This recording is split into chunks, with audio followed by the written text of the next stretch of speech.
unsent notes. At the back of Roosevelt High, beyond the gym where the smell of old sweat and floor wax never entirely vanished, there was a narrow stairwell that appeared on no school map.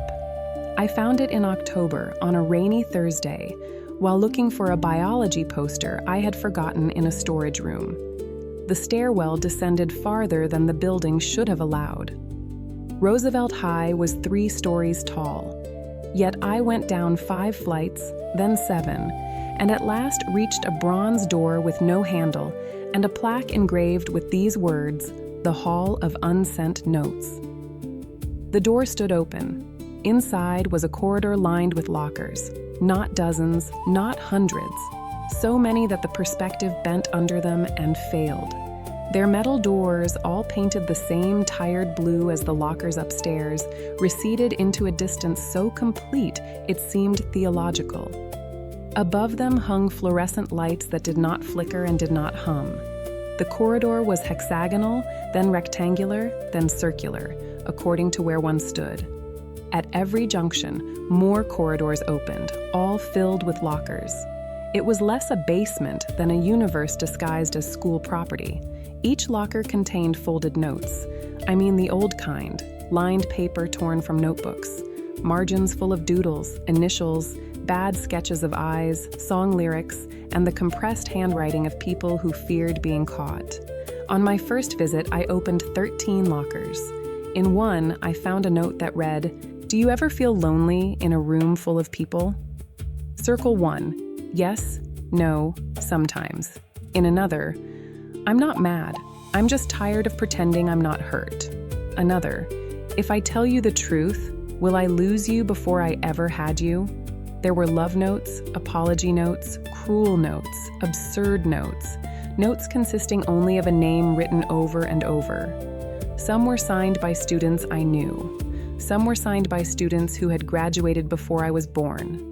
Some were signed only with initials. A few were written in languages not taught at Roosevelt. One locker contained a note that said nothing except read the next one, and the next one instructed me to read the previous one. I returned the next day after school, and the day after that. By the second week, I had formed a theory. The hall contained every note any student at Roosevelt had written, might write, almost wrote, meant to write, or should have written. This included the notes actually passed in class and those never delivered.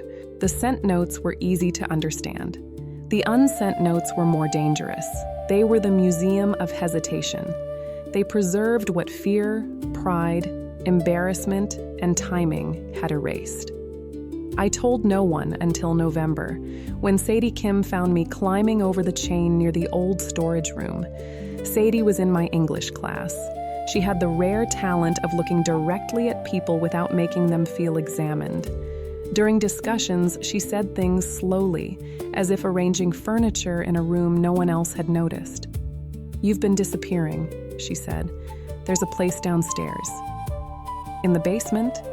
"Not exactly." She tilted her head. "That sounds like the beginning of a bad decision." "It might be."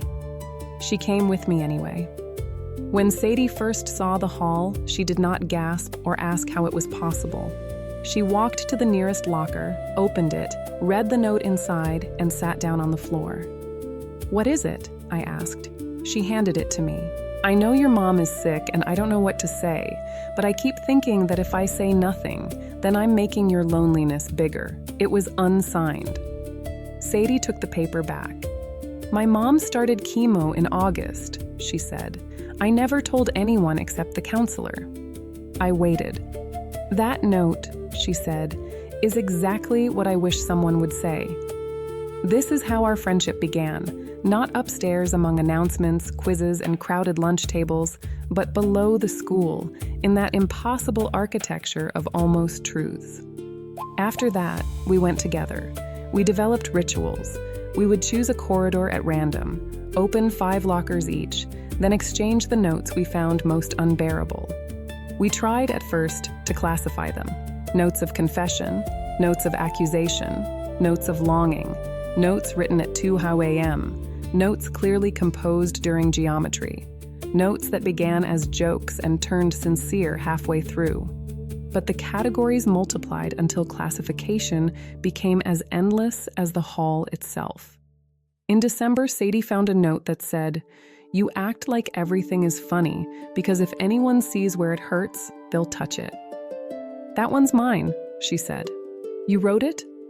"No, but it's mine." I understood.